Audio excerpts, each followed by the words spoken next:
નમસ્કાર નમસ્કાર નમસ્કાર વિદ્યાર્થી મિત્રો, કેમ છો? મજામાં? હું અભય સર આપણી યુટ્યુબ ચેનલ બાપુનું ગણિત અંદર હાર્દિક સ્વાગત કરું છું. મિત્રો, આજે તમે છે એ ચેપ્ટર નંબર 12 ના પૃષ્ઠફળ અને ઘનફળના સૂત્ર શીખવાના છો. જે આપણને 2 માર્કની અંદર સૂત્ર માત્ર ને માત્ર 2 માર્કના સૂત્ર પૂછાય છે, જે આપણે જવા દેવાના નથી. આજે હું તમને એકદમ સરળતાથી અને બધા અલગ અલગ આકારના તમામ સૂત્રો લઈને એક સાથે હું તમને સમજાવવાનો છું. તમે એકદમ ફૂલ કોન્સન્ટ્રેશન થી અને મારી સાથે સાથે ધ્યાન રાખીને સૂત્રો લખતા જાજો, સમજતા જાજો, ગોખતા નહીં. સમજશો એટલો જ તમને સૂત્રની અંદર ફાયદો થશે અને તમે એકદમ જોરદાર રીતે તમે બધા સૂત્રો યાદ રાખી લેવાના છો. બરાબર છે? એટલે આખો વિડીયો તમારો અંત સુધી જોવાનો છે, સ્કીપ કરવાનો નથી. બરાબર છે? આખો વિડીયો જોશો એટલે 100% તમને સૂત્ર આવડી જવાના છે. બરાબર છે? ચલો સ્ટાર્ટ કરીએ આપણા તમામે તમામ સૂત્રો. ચાલો મિત્રો, હવે આપણે જોવાનું છે સમઘન. સમઘનના આપણે તમામે તમામ સૂત્રો એક સાથે જોઈ લેવાના છે. સમઘન એટલે શું? જેને 6 બાજુ હોય ને 6 બાજુ છે એ કેવી હોય? સરખી હોય. બરાબર છે? એટલે આપણે જે સમઘન છે ની લંબાઈ છે એને L કહીએ, પહોળાઈ છે તો એ કેવી હોય? લંબાઈ જેટલી જ હોય. અને ઊંચાઈ છે એ કેના જેટલી હોય? લંબાઈ જેટલી જ હોય. એટલે કે એની લંબાઈ, પહોળાઈ અને ઊંચાઈ સમઘનમાં કેવી હોય છે? સમાન. તમે ઓલો ક્યુબ જોયો છે, કલરનો આપણે આવે છે. બરાબર છે? એના આધારે છે આપણે કહીએ કે ભાઈ સમઘનનું કુલ પૃષ્ઠફળ. સમઘનનું કુલ પૃષ્ઠફળ શું એટલે શું? કે બધી બાજુઓ લેવાની છે. એની અંદર માત્ર આપણે જોઈએ કે ભાઈ પહેલી બાજુ લઈએ આપણે ઉપરની છત. બરાબર છે? તો એનું જે ક્ષેત્રફળ મારે જોતું હોય તો શું કરવું પડે? લંબાઈ ગુણ્યા લંબાઈ. એટલે શું થાય? લંબાઈનો વર્ગ થાય કે ન થાય? હવે મને એમ કે સામેની બાજુ લ્યો, આ સાઈડની બાજુ લ્યો, કે ભાઈ આપણી જે ફ્રન્ટ સાઈડ છે પાછળની સાઈડ છે, બધી કેવી હશે? સરખી હશે. ને હમણાં જ મેં કીધું કે સમઘન કેટલી બાજુ હોય? 6 બાજુ હોય. તો આ જે L² છે કેટલી વખત આપણે આવે? 6 વખત. 6 બાજુનું આવે. અને પેલું જ છે સમઘનનું કુલ પૃષ્ઠફળ થઈ જાય છે 6L નો વર્ગ. બરાબર છે? 6 બાજુ છે, એક બાજુનું ક્ષેત્રફળ L વર્ગ થાય, 6 બાજુ છે એટલે આપણે લખ્યું છે 6L². બરાબર છે? બીજું સૂત્ર જોઈએ એની અંદર, લંબઘનનું પાર્શ્વીય પૃષ્ઠફળનું ક્ષેત્રફળ. પાર્શ્વીય એટલે શું? કે જેની અંદર મિત્રો આપણે છત અને તળિયું લેવાનું હોતું નથી. છતે નહીં લેવાનું, તળિયું નહીં લેવાનું.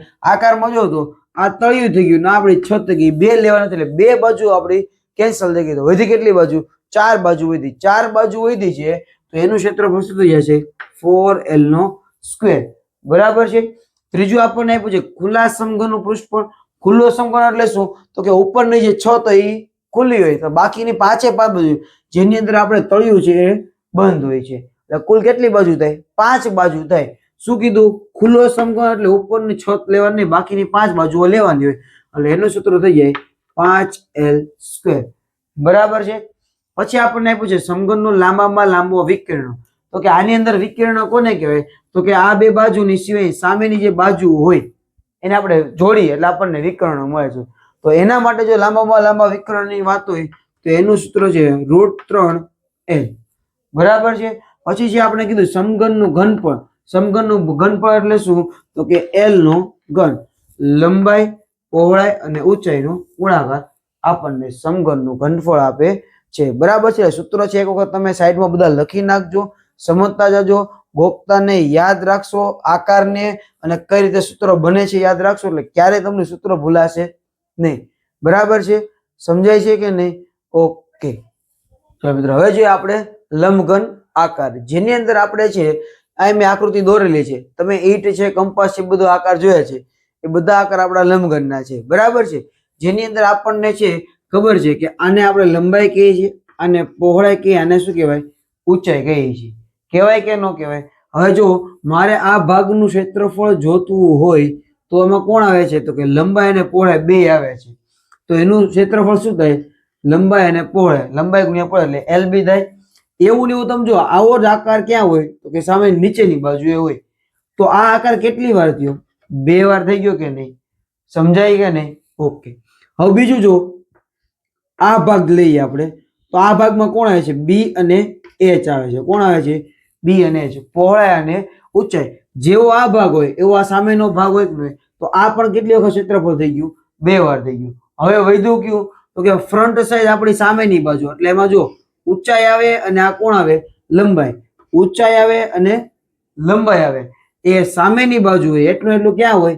તો કે આ પાછળની બાજુ હોય એ. એ પણ કેટલી વાર થઈ જાય? 2 વાર. આ બધાનો આપણે શું કરવાનો? સરવાળો કરવાનો. શું કરવાનું? આ 3 એ 3 નો આપણે કરી દેવાનો સરવાળો. એટલે આપણને શું મળી જાય? લંબઘનનું કુલ પૃષ્ઠફળ. આની અંદર તમને કોમન શું દેખાય છે? 2 કોમન દેખાય. આપણે લખવાનું 2 LB plus BH plus HL.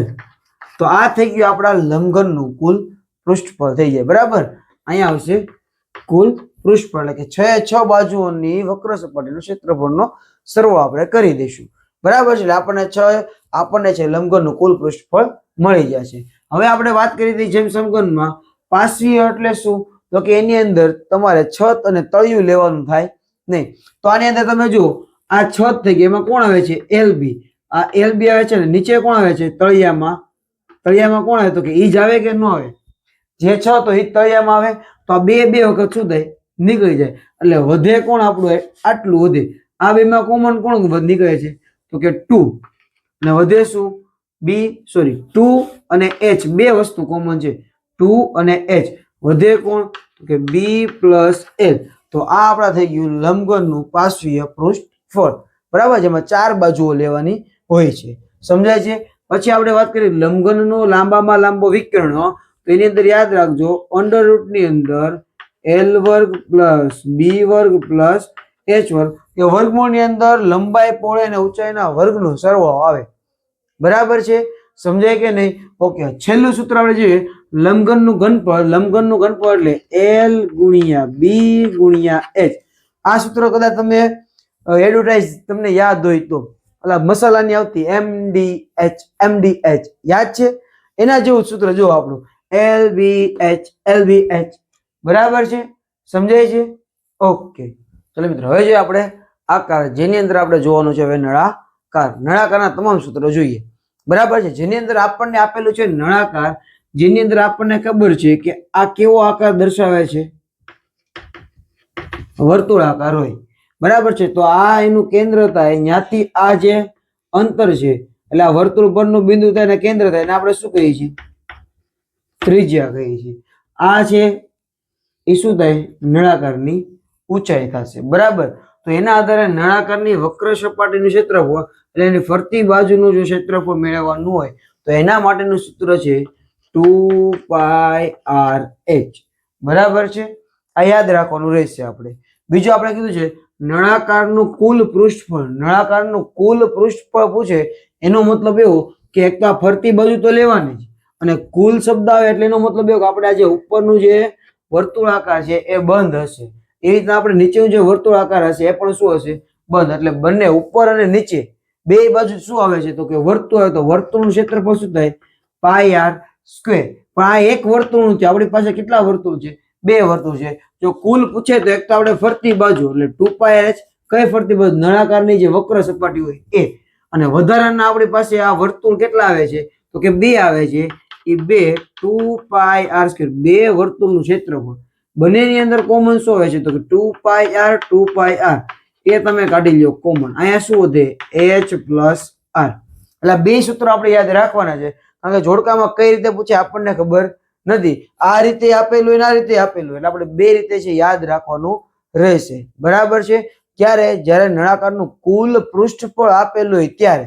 બરાબર છે? ત્રીજું સૂત્ર જોઈએ નળાકારના પાયાનું ક્ષેત્રફળ. નળાકારનો પાયો ક્યાં છે? નીચેની બાજુ છે. તો નીચેની બાજુ કેવો આકાર દેખાય તમને? વર્તુળાકાર છે. એનું ક્ષેત્રફળ શું થાય? તો યાદ રાખવાનું શું? πr². વર્તુળનું ક્ષેત્રફળ છે πr². બરાબર છે? નેક્સ્ટ જોઈએ આપણે નળાકારનું ઘનફળ. નળાકારનું ઘનફળ શું થાય? πr²h. આ સૂત્ર આપણે યાદ રાખવાનું રહેશે. છેલ્લું સૂત્ર છે સિક્કાનું ઘનફળ. તમને એવું પૂછે 5 નો સિક્કો, 10 નો સિક્કો હોય તેનું ઘનફળ શું થાય? તો આપણે યાદ રાખવાનું જ્યારે કોઈ સિક્કાની વાત કરવામાં આવે તો સિક્કાનો આકાર આપણે છે નળાકાર લેવામાં આવશે. તો સિક્કાનું ઘનફળ પૂછેલું હોય ત્યારે આપણે લેશું πr²h. બરાબર છે મિત્રો? સમજાય છે? આ આપણો ત્રીજો આકાર હતો જે કયો હતો? નળાકાર. બરાબર છે? ઓકે. હવે જોઈએ આપણે આકારની અંદર શંકુ આકાર. મિત્રો અત્યાર સુધી તમે વિડીયોને નિહાળી રહ્યા છો. જો તમને અત્યાર સુધી મજા આવી હોય તો અત્યારે જ આપણા વિડીયોને છે લાઈક કરી દો. બરાબર છે?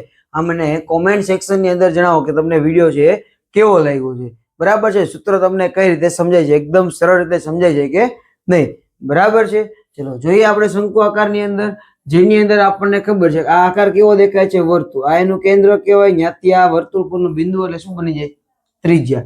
આ જે છે ઉપરની ટોચથી લઈને આ જે આપણે દોરી એ વર્તુળના કેન્દ્ર સુધી એ થઈ જાય શંકુની ઊંચાઈ. અને આ જે ત્રાસી લાઈન છે એ કહેવાય શંકુની ત્રાસી ઊંચાઈ, તિર્યક ઊંચાઈ. બરાબર છે. તિર્યક લંબાઈ, જેને આપણે છે ઊંચાઈને લંબ ત્રાસી ઊંચાઈને એલ વડે દર્શાવવામાં આવે છે. આ વર્તુળની ત્રિજ્યા છે જેને આર વડે દર્શાવીએ છીએ. આ શંકુની ઊંચાઈ જેને આપણે શેના વડે દર્શાવીએ છીએ? એચ વડે દર્શાવીએ છીએ. બરાબર છે. ચાલો આપણે શરૂઆત કરીએ સૂત્રની.